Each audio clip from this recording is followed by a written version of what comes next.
Automations can help you win back countless number of hours that your team is already spending every day in sales and marketing.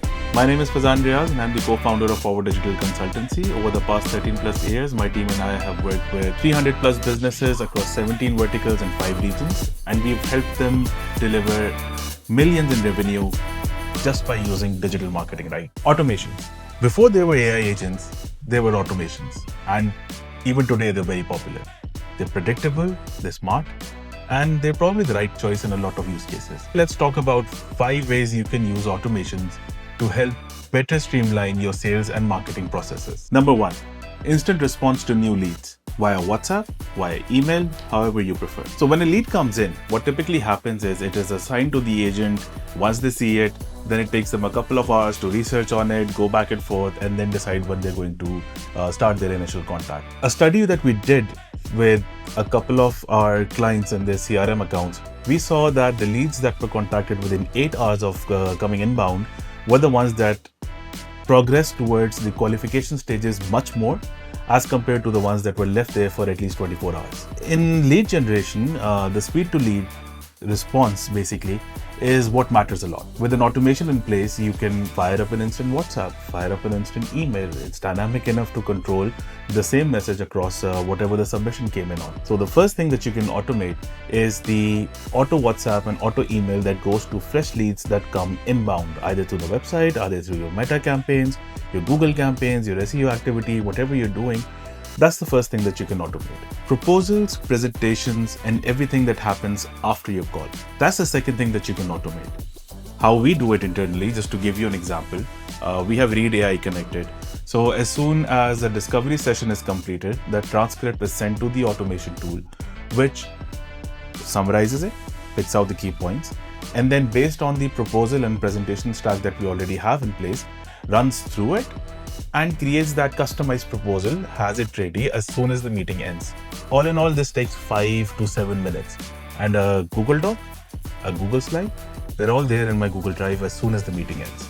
I'm not saying you have to send it out as quickly as that and just run it through without proper verification, but this gives you the core structure, the skeleton in place. Once you have that in place, it becomes a lot easier for you to finalize the documents, the presentation, the pitch, the proposal, all the deliverables that you promised in that particular call, and you can send it out in the same day, probably in a couple of hours if you're reviewing them after you receive it as soon as possible. So the second thing that you can do is increase your speed of creating those deliverables when the meeting ends. As soon as you deliver them, now the user, the lead who had submitted to your website or your Meta ad or whatever, has a concrete product in front of them, as a concrete deliverable in front of them, as opposed to just that virtual meeting that you probably had. If you run ads on Meta or Google, then reporting is something that you probably wait for your agency to tell you, or you wait an entire month just to get the clear picture. With an automation tool in place, now you can extract all that information, synthesize it, ask the AI to analyze it for you, compare it to last week's data, and have the weekly progress right in front of you. That makes things a lot easier. That makes your decision-making capability a lot easier. So you can cut down on the campaigns, the ad sets, the creatives that are not performing, and focus on the ones that actually are. So the third thing that you can automate easily is the reporting that is associated with both Meta and Google Ads. Content is the fourth part that you can run through automation. Every week you're sitting down, thinking about everything that happened in the past week, the news, the trends, everything that had happened, and then you see how you can use that in your social content, your blogs, your newsletter, etc., etc. With an automation tool in place, you can have that running on autopilot. Say every Monday morning at 8 a.m., it takes out all that data, synthesizes it, AI goes through it, and it fills out a Google Sheet with everything that happened in the last week. Based on that information, it creates new topics, new directions, new pieces of content that you can probably do. So now when your team sits down to create content for the week and plan the future action in terms of content, they're not starting from point blank. They're starting from a well-researched background, active links, everything that had happened, and probable directions associated with your brand. This way, your content stays fresh and everything that you're doing stays relevant. If you're running a Google search campaign, you probably know how difficult it becomes at times to keep a track of all those keywords that you need to put in negative. Yes, I'm talking about search terms. So with the automation tool in place, what you can do is you can have a daily job running at 9 a.m. every morning. It lists out everything that your ad was triggered against, which ones are relevant against your business, and which ones you should probably put in a negative list. And based on that, it creates a curated list that you should update in your negative list.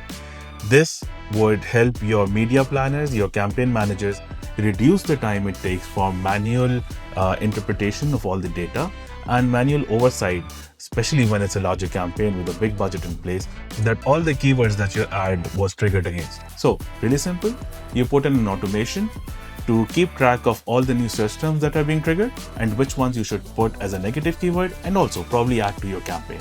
So there you have it. Now these are only 5 limited pieces of use cases that you can do with automation. There's a lot more that can be done depending on what you want to automate. The best way to go forward in this is identify what is taking up a lot of your time, see if you have those clear steps in front of you. If you do, it becomes very simple to automate it. We use make.com for automation. It's really good. It's very user friendly and a lot of modules, a lot of connectors are already there. You just need to log in on a lot of accounts. That's just it. As opposed to going and creating your own custom solution, which then requires you to go towards finding APIs, approvals, and a lot of back and forth. So for simple use cases, especially if you're not a very tech savvy sort of a person and you don't have that dev support available to you at all times, automations is the right way.